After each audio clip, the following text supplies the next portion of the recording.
ರಾಗಿ ತಿಂದನಿಗೆ ರೋಗ ಇಲ್ಲ ಅಂಬ್ರೆ ಹಿಂದಿನರದ ಗಾದಿ ಮಾತು. ಅದು ಎಷ್ಟು ಸತ್ಯ ಅಂದರೆ 100ಕ್ಕೆ 100 ಸತ್ಯ. ಅದು ಸೈಂಟಿಫಿಕಲಿ ಕೂಡ ಪ್ರೂವ್ ಆಯಿತು. ರಾಗಿಯನ್ನು ನಮ್ಮ ದಿನನಿತ್ಯದ ಆಹಾರದಲ್ಲಿ ಸರಿಯಾದ ಪ್ರಮಾಣದಲ್ಲಿ ಬಳಸೋದ್ರಿಂದ ಮಧುಮೇಹವನ್ನು ಕಂಟ್ರೋಲ್ ಮಾಡಬಹುದು. ಹಾಗೆ ದೇಹದ ಒಬೆಸಿಟಿ ಅಂತಾರಲ್ಲ, ಬೊಜ್ಜನ್ನು ಸಹ ಕಡಿಮೆ ಮಾಡ್ಬೋದು. ಜೊತೆಗೆ ಇದನ್ನು ಸರಿಯಾಗಿ ಬಳಕೆ ಮಾಡೋದ್ರಿಂದ ದೇಹ ಏಜಿಗೆ ಅನುಗುಣವಾಗಿ ದೇಹ ಸುಕ್ಕುಗಟ್ಟುತ್ತದೆ, ಅದನ್ನು ಕೂಡ ತಡಿಬಹುದಂತೆ. ತುಂಬ ಬೆನಿಫಿಟ್ಸ್ಗಳು ಈ ರಾಗಿಯಲ್ಲಿದೆ.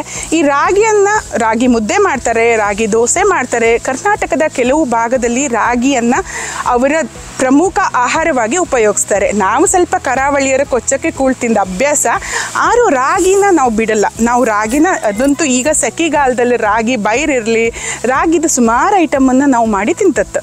ಸಿರಿಧಾನ್ಯಗಳಲ್ಲಿ ಒಂದಾದ ರಾಗಿಯಿಂದ ಇವತ್ತು ನಮ್ಮ ಕಡೆಯಲ್ಲಿ ಎಂತ ಮಾಡ್ತಾರೆ ಅಂತೇಳಿ ಹೇಳಿ ನಾನು ನಿಮಗೆ ಮಾಡಿ ತೋರ್ಸೋಕ್ಕೆ ಬಂದಿದೆ. ಎಲ್ಲರಿಗೂ ನಮಸ್ಕಾರ. ನಾನು ನಿಮ್ಮ ಪ್ರೀತಿಯ ಶಬರಿ ಸತೀಶ್. ವೆಲ್ಕಮ್ ಟು ದರ್ಪಣ.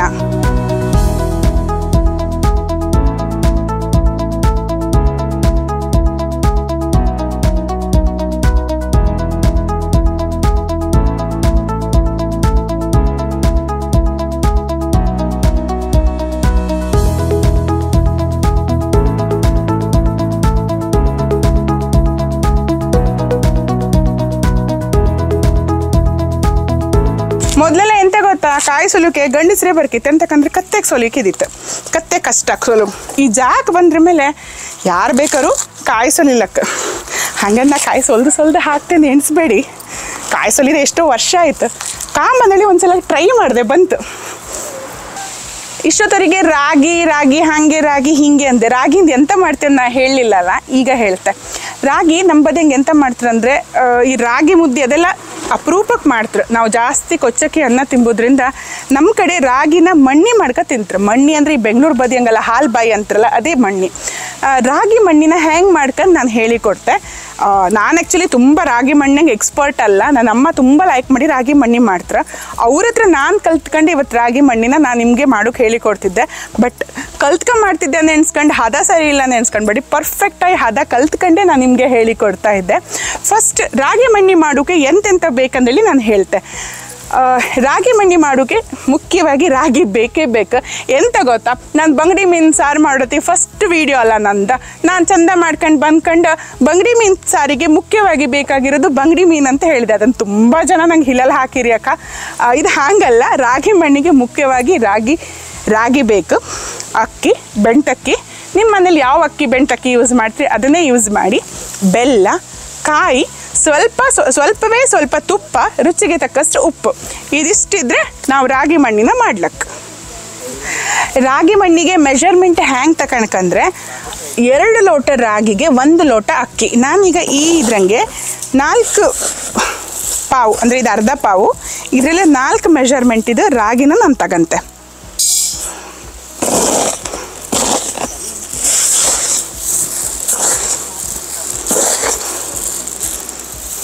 ಎರಡು,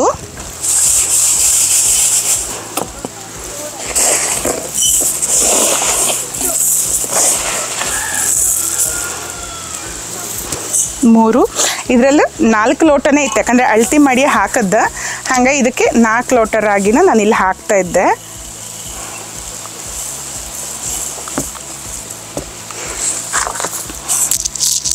ಇದರಲ್ಲೂ 4 ಲೋಟ ರಾಗಿನ ನಾನು ತಗೊಂಡಿದ್ದೆ. ಅಂದರೆ ಈ ಸೈಜ್ ಪಾತ್ರೆಯಲ್ಲಿ ನೀವು ಯಾವ ಲೋಟದಲ್ಲೂ ಅಥವಾ ಯಾವ ಕಪ್ಪಲ್ಲಿ ಅಳತಿ ಮಾಡ್ತೀರಿ ಅದರಲ್ಲೂ 2ಕ್ಕೆ 1 ಅಕ್ಕಿ. ಇದರಲ್ಲಿ ಈಗ 4 ಲೋಟ ತಗೊಂಡದಿದ್ರೆ ಇದರಲ್ಲಿ 2 ಲೋಟ ಅಕ್ಕಿ. ಅದೇ ನೀವು ಇದರಲ್ಲಿ 2 ಲೋಟ ರಾಗಿ ತಗೊಂಡದಿದ್ರೆ 1 ಲೋಟ ಅಕ್ಕಿನ ಯೂಸ್ ಮಾಡಿ.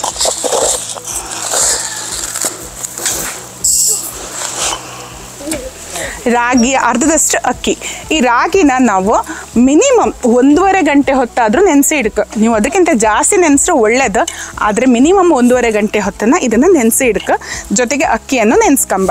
ರಾಗಿ, ಅಕ್ಕಿ ಮತ್ತು ಕಾಯಿ, ಇದಕ್ಕೆ ನಾವು ಇದರಲ್ಲಿ 1 ಕಪ್ ಕಾಯಿ, ಈ 1 ಕಪ್ ಕಾಯಿನ ಹಾಕ್ತಾ ಇತ್ತು. ದೊಡ್ಡ ಕಾಯಿಯಾರೆ ಅದರಲ್ಲಿ ಅರ್ಧ ಕಾಯಿ ಅಂದರೆ ಅರ್ಧ ಕಡಿ ಅಲ್ಲ, ಅರ್ಧ ಕಾಯಿನ ತಕಣಿ. ಸಣ್ಣ ಕಾಯಿಯಾರೆ ಫುಲ್ 1 ಕಾಯಿನ ತಕಣಿ. ನೆನೆಸಿಟ್ಟಂತೆ ರಾಗಿ, ಅಕ್ಕಿ ಮತ್ತು ಈ ಕಾಯಿನ ಚಂದ ಮಾಡಿ ಕಡ್ಕೊಂಡು ಬಪ್ಪ. ನಾನು ಆಲ್ರೆಡಿ ರಾಗಿ ಮತ್ತು ಅಕ್ಕಿನ ನೆನೆಸಿ ಇಟ್ಟಿದ್ದೆ, ಯಾಕಂದರೆ ನೆನೆಸಿ ನಂಗೆ ಅದೇ ಕೂಡಲೇ ಕಡುಕತ್ತಿಲ್ಲ, ಮತ್ತೆ 1.5 ಗಂಟೆ ಹೊತ್ತು ವೆಯ್ಟ್ ಮಾಡ್ಕತ್ತು. ಹಾಗಾಗಿ ರಾಗಿ ಅಕ್ಕಿ ಕಾಯಿನ ಆಲ್ರೆಡಿ ಕಡ್ದಿಟ್ಟಿದ್ದೆ. ನಾ ಕಡ್ದು ಇಟ್ಟಿದ್ದನ್ನ ಇಲ್ಲಿ ತಗೊಂಡು ಬಂದದ್ದು ಹೆಂಗೆ ಮಾಡ್ಕೊಂಡೇಳಿ ನಾನು ನಿಮಗೆ ಹೇಳಿಕೊಡ್ತೆ. ಅಕ್ಕಿ ರಾಗಿ ಕಾಯಿನ ಹಾಕಿ ನುಣ್ಣಗೆ ಕಡ್ಕೊಂಡು ಬಂದಿತ್ತು. ಇಲ್ಲಿ ಕಣಿ ಈ ಹದಕ್ಕೆ ಇದನ್ನು ಮಾಡಿತ್ತು. ಇದನ್ನು ಈಗ ಚಂದ ಮಾಡಿ ಈ ಬಟ್ಟೆಯಲ್ಲಿ ಹಿಂಡ್ಕಂಬ. ಈ ರಾಗಿ ಎಗಳಿಕೆ ಒಂಚೂರು ಹಿಂಡೋದು ಕಷ್ಟ. ನಿಮ್ಮ ಹತ್ರ ಇದ್ರಲ್ಲಿ ಮಾಡ್ರೂ ಅಡ್ಡಿಲ್ಲ, ಜಾರಲ್ಲಿ ಮಾಡ್ರೂ ಅಡ್ಡಿಲ್ಲ.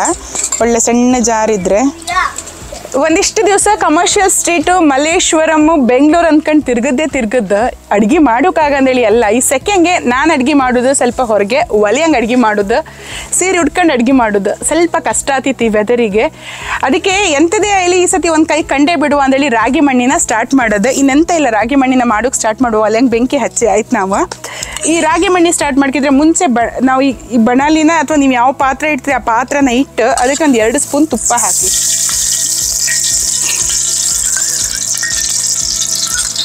ಇದಕ್ಕೆ ನಾನು ರಾಗಿ ಹಾಲನ್ನು 2 ಸತಿ ತಗೊಂಡಿದ್ದೆ. ನಿಮಗೆ ಇದರಲ್ಲಿ ಇದು ದಪ್ಪ ಹಾಲು ಫಸ್ಟ್ ಇಟ್ಟಿದೆ, ಇದು ತೆಳು ಹಾಲು. 2ನೇ ತೆಗೆದ ಹಾಲನ್ನು ಅಂದರೆ ಈ ನೀರು ಹಾಲನ್ನು ರಾಗಿ ತೊಳೆದು ದಪ್ಪ ಹಾಲು ತೆಗೆದಿಟ್ರ ಮೇಲೆ ಉಳಿದ ನೀರಿನ ಅಂಶನ ನಾನು ತೆಗೆದಿಟ್ಟಿದ್ದೆ. ಇದೆಲ್ಲರೂ ನೀವು ಇಡಲಿಲ್ಲ ಅಂತಂದರೆ ತೊಂದರೆ ಇಲ್ಲ, ಡೈರೆಕ್ಟಾಗಿ ನೀರನ್ನು ಕುದಕ್ಕೆ ಇಡ್ಲಾಕ. ಈ ನೀರು ತೆಳು ಹಾಲು ಇಪ್ಪೋದಕ್ಕೋಸ್ಕರ ವೇಸ್ಟ್ ಮಾಡೋಕ್ಕಾಗ ಅಂದ್ಕೊಂಡೆ ನಾನು ಇದನ್ನು ಹಾಕ್ತಾ ಇದ್ದೆ. ಸೊ ಇದೊಂಚೂರು ಕುದಕ್ಕೆ ಸ್ಟಾರ್ಟರ್ ಕೂಡಲೇ ಇದಕ್ಕೆ ನಾನು ಬೆಲ್ಲ ಮತ್ತು ಉಪ್ಪನ್ನ ಒಂಚೂರು ಹಾಕಿ ನಾನು ಮಗ್ಸ್ತಾ ಇರ್ತೆ. ಕುದಕ್ಕೆ ಸ್ಟಾರ್ಟ್ ಆಗಲಿ. ಇದೀಗ ತೆಳು ಹಾಲು ಹಾಕೋದ್ರಿಂದ ಅಷ್ಟು ಮಗ್ಚೋದು ಬೇಡ, ಅದಲ್ಲೇ ಆತ ಇರುತ್ತೆ. ದಪ್ಪ ಹಾಲು ಹಾಕ್ರ ಮೇಲೆ ಮಾತ್ರ ಕೈ ತೆಗುವಂಗೆ ಇಲ್ಲ, ಯಾಕಂದರೆ ರಾಗಿ ಅಂಟ ಇರುತ್ತೆ. ಒಂದು ಚೂರು ಕೈ ತೆಗೆದ್ರೆ ಅದು ದಪ್ಪ ಹಾಪಕ್ಕೆ ಸ್ಟಾರ್ಟ್ ಆಗುತ್ತೆ, ಮತ್ತು ಅಡಿ ಹಿಡಿತು. ಒಂದ್ಸತಿ ಅಡಿ ಹಿಡಿತು ಅಂದರೆ ಮತ್ತೆ ನಮ್ಗೆ ಅದು ಹದಕ್ಕೆ ತಕ್ಕಂದು ಸ್ವಲ್ಪ ಕಷ್ಟ ಆಗ್ತದೆ. ಸೊ ನೀವು ಫಸ್ಟ್ ಟೈಮ್ ಟ್ರೈ ಮಾಡೋತ್ತಿಗೆ ಸ್ವಲ್ಪ ಕ್ವಾಂಟಿಟಿ ಮಾಡಿ ಕಾಣಿ, ನಿಮ್ಗೆ ಇಷ್ಟ ಆದರೆ ಅದನ್ನು ಮತ್ತೆ ಟ್ರೈ ಮಾಡಿ. ಇದ್ರ ಒಟ್ಟಿಗೆ ನಾವು ಗೋಧಿ ಕೂಡ ಆ್ಯಡ್ ಮಾಡ್ಲಕ್ಕೆ, ಅಕ್ಕಿ ರಾಗಿ ಗೋಧಿನ ಆ್ಯಡ್ ಮಾಡ್ಲಕ್ಕೆ. ಈಗ ವೆದರ್ ಸ್ವಲ್ಪ ಹೀಟ್ ಆಗಿದ್ದರಿಂದ ದೇಹಕ್ಕೆ ಈಗ ಆದಷ್ಟು ತಂಪು ಬೇಕು, ಹಾಗಾಗೋಸ್ಕರ ನಾನು ಇದಕ್ಕೆ ಗೋಧಿಯನ್ನು ಆ್ಯಡ್ ಮಾಡಲಿಲ್ಲ. ಗೋಧಿ ಕೂಡ ಆ್ಯಡ್ ಮಾಡಿ ಈ ರಾಗಿ ಮಣ್ಣಿನ ನಾವು ಮಾಡ್ಲಕ್ಕೆ. ಹೊಗೆಯೊಟ್ಟಿಗೆ ಇಟ್ಕೊಂಡು ಸುಮಾರು ದಿವಸ ಆಯ್ತು, ಇವತ್ತು ಮತ್ತೆ ಬಂದಿದೆ. ಇದಕ್ಕೆ ನಾನು ಈಗಲೇ ಬೆಲ್ಲನ ಆ್ಯಡ್ ಮಾಡ್ತೆ. ಬೆಲ್ಲ ಕಂಡುಕಣಿ, ನಾನು ಹಾಕಿದಷ್ಟೇ ಬೆಲ್ಲ ನೀವು ಹಾಕಬೇಡಿ, ಯಾಕಂದರೆ ಒಬ್ಬೊಬ್ಬರು ಮನೆಗೆ ಬೆಲ್ಲದ ರುಚಿ ಅಂದರೆ ಬೆಲ್ಲ ಕೆಲವರು ಸ್ವೀಟ್ ಜಾಸ್ತಿ ಪ್ರಿಫರ್ ಮಾಡ್ತಾರೆ, ಇನ್ನು ಕೆಲವರು ಕಡಿಮೆ ಪ್ರಿಫರ್ ಮಾಡ್ತಾರೆ. ಹಾಗೆ ಬೆಲ್ಲನೂ ಕೂಡ ಕೆಲವೊಂದ್ಸತಿ ಕಡಿಮೆ ಹಾಕಿದ್ರೆ ಸಾಕತ್ತು, ಬೇಗ ಸ್ವೀಟ್ ಇರುತ್ತದು. ಇನ್ನು ಕೆಲವೊಂದ್ಸತಿ ಬೆಲ್ಲ ನಿಮ್ಮ ಅದಕ್ಕೆ ಸರಿಯಾಗಿ ನೀವು ಬೆಲ್ಲ ಹಾಕಣಿ. ಸೊ ಇದೆಲ್ಲ ಅಳ್ತಿ ಹಂಗೆ ಹೇಳಿ ಮಾಡೋದಲ್ಲ, ಬೆಲ್ಲ ಹಾಕಿ. ಬೆಲ್ಲ ಮತ್ತು ಉಪ್ಪು ಖಾರ ಯಾವತ್ತೂ ಅವ್ರವ್ರ ಮನೆಗೆ ಅವ್ರವ್ರು ಅದಕ್ಕೆ ಬಿಟ್ಟು ಇಡ್ಕಲ್ದ. ಈಗ ಸಾಕೇನೋ, ಬೇಕಾದ್ರೆ ಮತ್ತೆ ಆ್ಯಡ್ ಮಾಡ್ಕೊಂಡ್ಲಕ್ಕ. ನಾನು ಮತ್ತೆ ಹೇಳ್ತಾ ಇದ್ದೆ, ನಾನು ಯೂಸ್ ಮಾಡ್ತಿದ್ದದ್ದು ಕ್ಲೀನಾಗಿದ್ದಂಥ ಬೆಲ್ಲ. ನೀವೇನಾದ್ರು ಗಟ್ಟಿ ಬೆಲ್ಲ ತಗೊಂಡು ಬಂದಿದ್ದರೆ ಅದನ್ನು ಒಂಚೂರು ಕರಗಿಸಿ ನೀರು ಮಾಡಿ ಸೋಸಿ ಆ್ಯಡ್ ಮಾಡಿ, ಯಾಕಂದರೆ ಅದರಲ್ಲಿ ಸಣ್ಣ ಮರಳು ಜರಿ, ಕಸ, ಕಡ್ಡಿ, ಹುಳ ಎಲ್ಲ ಇರುತ್ತೆ. ಅದಕ್ಕೋಸ್ಕರ ಹೇಳ್ತಾ ಇದ್ದೆ.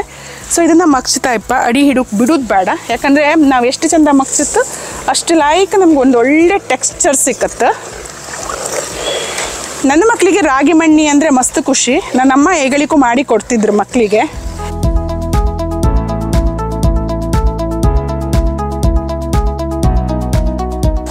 ಒಂದಿಷ್ಟು ವಿಡಿಯೋಗಳ ಜರ್ನಿ ತುಂಬ ನಾನು ಕಲ್ತ್ಕೊಂಬಕ್ಕೆ ತುಂಬ ಇತ್ತು. ಅದ್ರ ಜೊತೆ ಒಂದು ಅಡುಗೆ ಮಾಡೋದ್ರಲ್ಲಿರಲಿ ಯಾವುದ್ರಲ್ಲೇ ಇರಲಿ ಜವಾಬ್ದಾರಿಗಳು ಬೆಳೀತಾ ಇತ್ತು ದಿನದಿಂದ ದಿನಕ್ಕೆ. ಹಾಗೆ ನೀವು ಕೊಡುವಂತಹ ಪ್ರೋತ್ಸಾಹ, ಹಾಕುವಂಥ ಕಮೆಂಟ್ ನಿಜವಾಗ್ಲೂ ನಂಗೆ ತುಂಬ ಖುಷಿ ಆಗ್ತಾ ಇತ್ತು. ಈಗ ರಾಗಿ ಹಿಟ್ಟು ಕಣಿ ಈ ಹದಕ್ಕೆ ಬರ್ತಾ ಇತ್ತು. ಈ ರಾಗಿ ತೆಳು ಹಾಲನ್ನು ನಾನು ಇದು ಆ್ಯಕ್ಚುಲಿ ಬರೀ ನೀರನ್ನು ಕುದಿಸೋಕೆ ಇಡ್ಲಕ್ಕೆ ತೆಳು ಹಾಲು ಮತ್ತು ರಾಗಿ ಉಳಿದ್ರಿಂದ ನಾನು ಇದನ್ನು ಹಾಕಿ ಬೆಲ್ಲದೊಟ್ಟಿ ಮಗ್ಸ್ತಾ ಇದ್ದೆ. ನಿಮ್ಮ ಹತ್ರ ನೀರು ಎಲ್ಲರೂ ಅಪ್ಪಿ ಇಟ್ಕೊಂಬಕ್ಕೆ ನೆನಪು ಹೋಯ್ತಂದರೆ ನೀರನ್ನೇ ಹಾಕಿ ಕುದಕ್ಕಿಟ್ಟು ಈ ಹಿಟ್ಟನ್ನು ನಾವು ಆ್ಯಡ್ ಮಾಡ್ಲಿಕ್ಕೆ. ಆದರೆ ಆದಷ್ಟು ಈ ತೆಳು ಹಾಲು ಹಂಗಿಟ್ಟು ಒಂಚೂರು ಕಾಯ್ದು ಪಸಿ ಎಲ್ಲ ಜಾಸ್ತಿ ಬೀಳುತ್ತಲ್ಲ, ಅದೊಂಚೂರು ರುಚಿಯಾಗಿರುತ್ತೆ. ಈ ರಾಗಿ ಮಣ್ಣಿ ಮಾಡೋಕ್ಕೆ ಕೆಲಸ ಕಡಿಮೆ, ಅರೆ ಈ ಮಗ್ಚೋದು ಇದೆಲ್ಲ ಪ್ರೊಸೀಜರ್ ಜಾಸ್ತಿ. ಇದು ಮಗ್ಚುತ್ತಾ ಇರಲಿ. ಇದೊಂದು ಹದಕ್ಕೆ ಬಪ್ಪರೋರಿಗೆ ನಾನು ಒಂದಿಷ್ಟು ನಂಗೊಂದು ಆಸೆ ಇತ್ತು ಸುಮಾರು ದಿವಸದಿಂದ, ಒಂದಿಷ್ಟು ಕಮೆಂಟ್ಗಳನ್ನು ಓದಿ ಹೇಳಕ್ಕೆ ಅಂದ್ಕೊಂಡು ನನ್ನನ್ನು ತುಂಬ ಪ್ರೋತ್ಸಾಹ ಮಾಡಿ ಹಾಕಿದಂಥ ಒಂದಿಷ್ಟು ಕಮೆಂಟ್ಗಳನ್ನು ನಾನು ಓದಿ ಹೇಳ್ತೆ. ಫಸ್ಟ್ ಬಂಗಡಿ ಮೀನು ಗಸಿಗೆ ನಾನು ಮಾಡಿದಲ್ಲಿ ಫಸ್ಟ್ ವೀಡಿಯೋಗೆ ಉಪ್ಪು ಮೀನು ಸಾರಿಗೆ ಅಥವಾ ಯಾವುದೇ ಅಡುಗೆಗೆ ಉಪ್ಪು ಕಡಿಮೆಯಾರೆ ಎಂತ ಹಾಕಂತ ಕೇಳಲಿಕ್ಕೆ ಪ್ರೇಮ ರಮೇಶ್ ಅವರು ಬಟಾಟೆ ಹಸಿ ಹಾಕಕ್ಕಂದೇಳಿ ಹೇಳಿರ. ಇನ್ನೊಬ್ರು ನಾಗರಾಜ್ ನಾಯಕ್ ಅಂತ ಉಪ್ಪು ಜಾಸ್ತಿ ಯಾರೆ ಬಾಳಿದಂಟು ಹಾಕಿ ಬೆಚ್ಚಕ್ಕೆ ನಂಬದೆ ಹಾಗೆ ಮಾಡೋದಂದೇಳಿ ಹೇಳಿರು. ಹೌದಾ, ಥ್ಯಾಂಕ್ ಯು ಮಾರ್ರೆ, ಒಳ್ಳೆ ಒಂದು ಇದನ್ನು ಕೊಟ್ರಿ. ಮಾರನೇ ದಿವಸ ನೀರು ಹಾಕಿ ಬಿಸಿ ಮಾಡ್ಕೊಂಬ್ರು, ಉಪ್ಪು ಕಮ್ಮಿ ಆತ್ತಂಬ್ರ, ಆ ರುಚಿಯೂ ಕಮ್ಮಿ ಆಗ್ತಲ್ದೆ ಹಂಗೆ ಮಾಡ್ರೆ. ಪ್ರದೀಪ್ ಕುಲಾಲ್ ಅವರು ಮೆಸೇಜ್ ಹಾಕಿರು, ಎಂತ ಲೈಕ್ ಮಾಡಿ ಬಿಡಿಸಿ ಬಂಗಡಿ ಮೀನು ಸಾರು ಮಾಡೋದು ಹೇಳಿಕೊಟ್ರಿ ಮರ್ರೆ ಶಬರಿ ಸತೀಶ್ ಅವರೇ. ಅದು ಅಲ್ಲದೆ ರೆಸಿಪಿಯ ಪ್ರಾಮುಖ್ಯತೆ ಉಪಯುಕ್ತತೆ ಬಗ್ಗೆ ಎಂತ ಚಂದ ವಿವರಿಸಿದ್ರಿ ಮರ್ರೆ, ಸೂಪರ್ ಅಂತ ಹೇಳಿರು ಪ್ರದೀಪ್ ಕುಲಾಲ್ ಅವರೇ. ತುಂಬ ತುಂಬ ಥ್ಯಾಂಕ್ಸ್. ನಿಮ್ಮ ಪ್ರೋತ್ಸಾಹ ಹಿಂಗೆ ಯಾವತ್ತೂ ನಮ್ಮ ಮೇಲೆ ಇರಲಿ. ಜಯಂತ್ ಕುಮಾರ್ ಅವರು ಒಳ್ಳೆ ಚಾನಲ್ ಶಬರಿ ಮೇಡಮ್ ಅಂತ ಹಾಕಿರು. ಮಂಜುನಾಥ್ ಸಮತ್ ಕ್ರಿಯೇಷನ್ಸ್ ಅವರು ಸೂಪರ್ ಶಬರಿ ಅವರೇ, ಸಾರು ನಮಗೂ ಸ್ವಲ್ಪ ಕಳಿಸಿ ಕೊಡಿ ಮರ್ರೆ ಅಂತೇಳಿ. ಖಂಡಿತ ಬನ್ನಿ, ನಾನು ನಿಮಗೆ ಬಂಗಡಿ ಮೀನು ಸಾರು ಮಾಡಿ ಕಳಿಸಿ ಕೊಡ್ತೆ. ಹಾಗೆ ಇವರಿಗೂ ಜಯಂತ್ ಕುಮಾರ್ ಅವ್ರಿಗೂ ಧನ್ಯವಾದಗಳು. ಯಶಸ್ವಿನಿ ಕಂಚನ್ ಅವರು ಹಾಕಿರು, ಭಯಂಕರ ಐತೆ ಹೊಡ್ಕೊಂಡು ಹೋಯ್ರಿ ಅಂದೇಳಿ. ಹೌದು ಮಾರ್ರೆ, ನೀವು ಎಷ್ಟಾರು ನಂಬದಿಯರಲ್ದ. ಆರುಷ್ HM ಅವ್ರು ಹಾಕಿರು, ಶಬರಿ ಅಕ್ಕ ಅನು ಫ್ರಮ್ ಸಾಗರ ಅಂತ. ಥ್ಯಾಂಕ್ ಯು ಅನು. ಶ್ರುತಿ ಗೌಡ ಅವರು ಹಾಕಿರೋ, ಶಬರಿ ಮೇಡಮ್ ನಮಗೆ ಕುಂದಾಪುರ ಭಾಷೆಯಲ್ಲಿ ವಿಡಿಯೋ ನೋಡೋಕ್ಕೆ ತುಂಬ ಖುಷಿ ಆಯ್ತು ಅಂದ್ಕೊಂಡು. ನಿಮ್ಮ ಖುಷಿ ಯಾರ ನಮಗೂ ಅಷ್ಟೇ ಖುಷಿ ಆಯ್ತಂತ ಹೇಳೋಕೆ ನಾನು ಇಷ್ಟಪಡ್ತೆ. ಪ್ರಭಾ ಶೆಟ್ಟಿ ಅವ್ರು ಹೇಳಿರು, ಒಲೆ ಉರ್ಸೋಕೆ ಬರುತ್ತಾ ನಿಮಗೆ ಅಂತ. ಖಂಡಿತ ನಂಗೆ ಒಲೆ ಉರ್ಸೋಕೆ ಬರ್ತತ್ತು, ಯಾಕಂದರೆ ಅದನ್ನು ಡ್ರಾಮಾ ಮಾಡಿ ತೋರ್ಸೋಕ್ಕಾಗ್ತಿಲ್ಲ, ಎಡಿಟಿಂಗಲ್ಲಿ ತೋರ್ಸೋಕ್ಕಾಗ್ತಿಲ್ಲ, ನಾನೇ ಒಲೆ ಉರ್ಸೋದು. ಥ್ಯಾಂಕ್ ಯು, ನೀವು ಗೊತ್ತಿಲ್ದಿರ ಕಲ್ತ್ಕಣಿ ಅಕ್ಕ. ಪ್ರಭಾ ಅವರು, ನಿಶಾ ಶೆಟ್ಟಿ ಅವರು ಎಲ್ಲ ನೈಸ್ ಅಂತ ಹಾಕಿರೋ, ತುಂಬ ಖುಷಿ ಆಯಿತು. ನೂತನ ಅನುಷ್ ಶೆಟ್ಟಿ ಅವರು ಕುಂದಾಪುರ ಕನ್ನಡ ಸೂಪರ್ ಅಂತ ಹಾಕಿರೋ, ಥ್ಯಾಂಕ್ ಯು ಮಸ್ತ್ ಕುಂದಾಪುರ ಕನ್ನಡ ಮಾತಾಡುವ. ಜ್ಯೋತಿ ಕೆ ಅವರು nice Kundapura Kannada all the best ಅಂತ ಹಾಕಿರೋ. ನವೀನ್ ಕನ್ಯಾಡಿ ಅವರು ಹಾಕಿರೋ, ಶಬರಿ ಅಕ್ಕ ಬಹಳ ಚೆನ್ನಾಗಿದೆ ಮೀನು ಸಾರು ಅಂತ ಹಾಕಿರೋ. ಥ್ಯಾಂಕ್ ಯು ನವೀನ್ ಕನ್ನಡಿ ಅವರೇ. ಸೊ ಒಂದಿಷ್ಟು ಬಂಗಡಿ ಮೀನು ಸಾರಿಗೆ ಬಂದು ಎಲ್ಲ ಕಮೆಂಟ್ಗಳನ್ನು ಕವರ್ ಮಾಡಿದೆ. ಹಾಗೆ ನನ್ನ ಮುಂಬಪ್ಪ ವೀಡಿಯೋದಲ್ಲಿ ಮತ್ತಿಷ್ಟು ಕಮೆಂಟ್ಗಳನ್ನು ಹಾಕ್ತೆ. ಎಲ್ಲ ಕಮೆಂಟುಗಳು ಒಂದೇ ವಿಡಿಯೋದಲ್ಲಿ ಬೇಡ, ಸ್ಟೆಪ್ ಬೈ ಸ್ಟೆಪ್ ಹಾಕುವ. ಇವತ್ತಿನ ವಿಡಿಯೋದಿಂದ ನಾನು ಎಂತ ಮಾಡ್ತೇನೆ ಅಂದರೆ, ಒಂದೊಂದಿಷ್ಟು ನನಗೆ ಇಷ್ಟವಾದ ಕಮೆಂಟ್ಗಳನ್ನು ನಾನು ಓದಿ ಹೇಳ್ತೆ. ಸೊ ನನಗೂ ಖುಷಿ ಆಯ್ತು, ನನಗೂ ಪ್ರೋತ್ಸಾಹ ಸಿಕ್ಕುತ್ತೆ, ಹಾಗೆ ನಿಮಗೂ ಖುಷಿ ಆಯ್ತಂತ ನಾನು ಎಣಿಸ್ಕೊಂತೆ. ಏನಾದ್ರು ಟಿಪ್ಸ್ ಇದ್ದರೆ ಅಥವಾ ಏನಾದರೂ ಚೇಂಜಸ್ ಮಾಡ್ಕೊಂಡ್ಕಂದ್ರೆ ಖಂಡಿತ ಕಮೆಂಟ್ ಮಾಡಿ. ಯಾವತ್ತೂ ನನ್ನ ಬೆನ್ನನ್ನು ತಟ್ಟಿ ಪ್ರೋತ್ಸಾಹ ಮಾಡುವಂಥ ನಿಮ್ಮ ಕಮೆಂಟುಗಳು ನನಗೆ ಯಾವತ್ತೂ ಅದೊಂದು ಒಳ್ಳೆ ಎನರ್ಜಿಯನ್ನು ಕೊಡುತ್ತೆ. Thank you so much. ಈ ಥರ ಕುದುಗ್ ಸ್ಟಾರ್ಟರ್ ಮೇಲೆ ಇದು ಇಂಪಾರ್ಟೆಂಟು, ಈ ದಪ್ಪ ಭಾಗ ಇದು. ಅಕ್ಕಿ ಕಾಯಿ ರಾಗಿನ ಕಡ್ದಿತ್ತಲ್ಲ, ಇದು ತೆಳು ಪಾರ್ಟನ್ನು ಹಾಕೋದು, ಇದು ದಪ್ಪ ಪಾರ್ಟ್. ಇದು ಹಾಕಿ ಈಗ ಇಂಪಾರ್ಟೆಂಟ್ ಮಗ್ಚಕ್ಕೆ. ಸೊ ಆಲ್ಮೋಸ್ಟ್ ನಮ್ಮ ರಾಗಿ ಮಣ್ಣಿ ರೆಡಿ ಆಗ್ತಾ ಇತ್ತು. ಇದೊಂದು ಹದಕ್ಕೆ ಬಂದ್ರ ಮೇಲೆ ಅಷ್ಟರೊಳಗೆ ನಾನು ಇದಕ್ಕೆ ಬೇಕಾದಷ್ಟು ಉಪ್ಪನ್ನು ಹಾಯ್ಕಂತೆ. ಉಪ್ಪು ಹಾಕುವತ್ತಿಗೆ ಜಾಗ್ರತೆ ಮಾಡ್ಕೊಂಡು, ಕೆಲವೊಂದು ಸತಿ ಬೆಲ್ಲದಲ್ಲೂ ಉಪ್ಪಿನ ಅಂಶ ಜಾಸ್ತಿ ಇರುತ್ತೆ, ಅದನ್ನು ಕಂಡು ಸೊ ನಾನೀಗ ಇಷ್ಟೇ ಹಾಕ್ತೇಕ. ನನ್ನ ಅಮ್ಮ ಆಚೆಗೆ ಚೂರು ಅಂತ ಇದ್ರೆ ಸಾಕು ಚೂರು, ಯಾಕಂದರೆ ನಂದು ಉಪ್ಪು ಮತ್ತು ಸಕ್ಕರೆ ಹಾಕೋತಿ ಎಗಳಿಕೆ ಒಂಚೂರು ಕೈ ಮುಂದೆ ಮಣ್ಣಿ ಸೆಟ್ ಆಗ್ತಾ ಇರಲಿ. ಇವತ್ತು ನಾನು ಹುಟ್ಟದ್ದು ಬಿಷ್ಣುಪುರಿ ಸಿಲ್ಕ್ ಸ್ಯಾರಿ. ಆದರೆ ತುಂಬ ಡೀಟೇಲ್ಸನ್ನು ನಾನು ಕೊಡೋಕೆ ಹೋಗ್ತಿಲ್ಲ, ಯಾಕಂದರೆ ನನ್ನ ಮುಂದಿನ ವೀಡಿಯೋದಲ್ಲಿ ಸೀರೆ ಬಗ್ಗೆ ಒಂದು ವಿಲಾಗ್ ಮಾಡಿ ನಿಮಗೆ ತೋರಿಸ್ಕೊಂಡೇಳಿ ನಂಗೆ ಆಸೆ ಇತ್ತು. ಹಾಗಾಗಿ ನಾನು ಮುಂಬರುವ ವೀಡಿಯೋದಲ್ಲಿ ಸೀರೆ ಬಗ್ಗೆ ಹೇಳ್ತೆ. ಅಲ್ಲಿವರೆಗೂ ಸೀಕ್ರೆಟ್ ಆಗಿರಲಿ.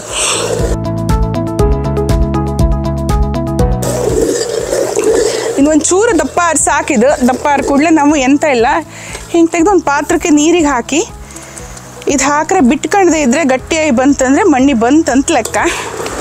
ಸೊ ನಾನು ಹೇಳಿಕೊಟ್ಟು ರಾಗಿ ಮಣ್ಣಿ ನಿಮಗೆ ಖುಷಿ ಆಗ್ತಾ ಇತ್ತು, ನೀವು ಮಾಡಿ ಟ್ರೈ ಮಾಡ್ತೀರಿ, ಅದಕ್ಕೆ ಕಮೆಂಟ್ ಮಾಡ್ತೀರ ಅಂತ ಎಣಿಸ್ಕೊಂತ. ಇದು ಒಂದು ಟ್ರೆಡಿಷ್ನಲ್ ಅಡುಗೆಯಲ್ಲಿ ಒಂದು ಎಂತ ಗೊತ್ತಾ, ಇವಳು ನನ್ನ ವೀಡಿಯೋದ ದೊಡ್ಡ ಅಭಿಮಾನಿ ಅಂಬ್ರೆ. ವೀಡಿಯೋ ಬಂದರೂ ಕೂಡ ಫುಲ್ 3-4 ಸಲ ಕಾಣ್ತಾಳಂಬ್ರೆ.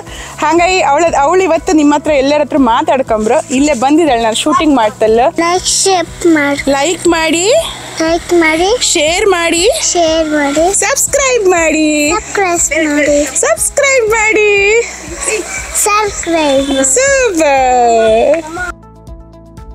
ರಾಗಿ ಮಣ್ಣಿ ಆಲ್ಮೋಸ್ಟ್ ರೆಡಿ ಆಯಿತು. ಈ ಹದಕ್ಕೆ ಬಂದ್ರ ಮೇಲೆ ಇದನ್ನು ನಾನು ಇಲ್ಕಣಿ ಹೀಗೆ ಒಂದು, ನಿಮ್ಮ ಹತ್ರ ಬಾಳೆಲಿ ಇರಲಿಕ್ಕಿಲ್ಲ, ಒಂದು ತಟ್ಟೆ ಮೇಲೆ ಹಾಕಿ, ಬರೀ ತಟ್ಟೆ ಹಾಕೋದಿದ್ರೆ ಒಂದು ಲೈಟ್ ತುಪ್ಪ ಸವರಿ ಅಕ್ಕ. ನಾನು ಇದ್ರ ಮೇಲೆ ತುಪ್ಪ ಸವರಿ ಆ ಮಣ್ಣಿ ರೆಡಿ ಅದನ್ನು ಇದ್ರ ಮೇಲೆ ಹಾಕಿ, ಅದು ಒಂಚೂರು ತಣದ್ರ ಮೇಲೆ ಅದನ್ನು ಚಂದ ಮಾಡಿ ಕಟ್ ಮಾಡುವ. ನಾನು ನಿಮ್ಗೆ ತೋರಿಸ್ದೆ ಕಟ್ ಮಾಡೋದು ಹೆಂಗಂದೇಳಿ ಹೇಳಿ.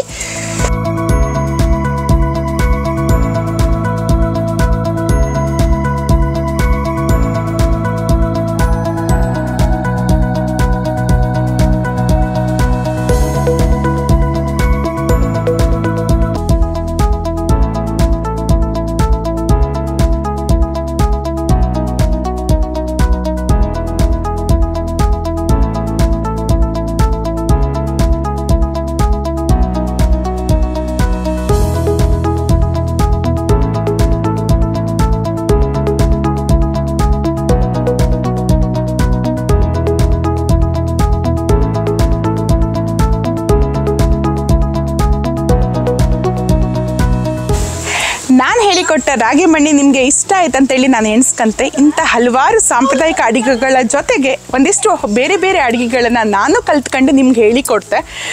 ಇದೆಲ್ಲ ನಾವು ಮಾಡ್ಕೊಂಡ್ರೆ ನೀವು ಮಾಡ್ಕೋದಿಷ್ಟೇ. ನಮ್ಮ ಚಾನಲನ್ನು ಲೈಕ್ ಮಾಡಿ, ಶೇರ್ ಮಾಡಿ, ಸಬ್ಸ್ಕ್ರೈಬ್ ಮಾಡಿ. ಎಲ್ಲರಿಗೂ ನಮಸ್ಕಾರ. ನಾನು ನಿಮ್ಮ ಪ್ರೀತಿಯ ಶಬರಿ ಸತೀಶ್.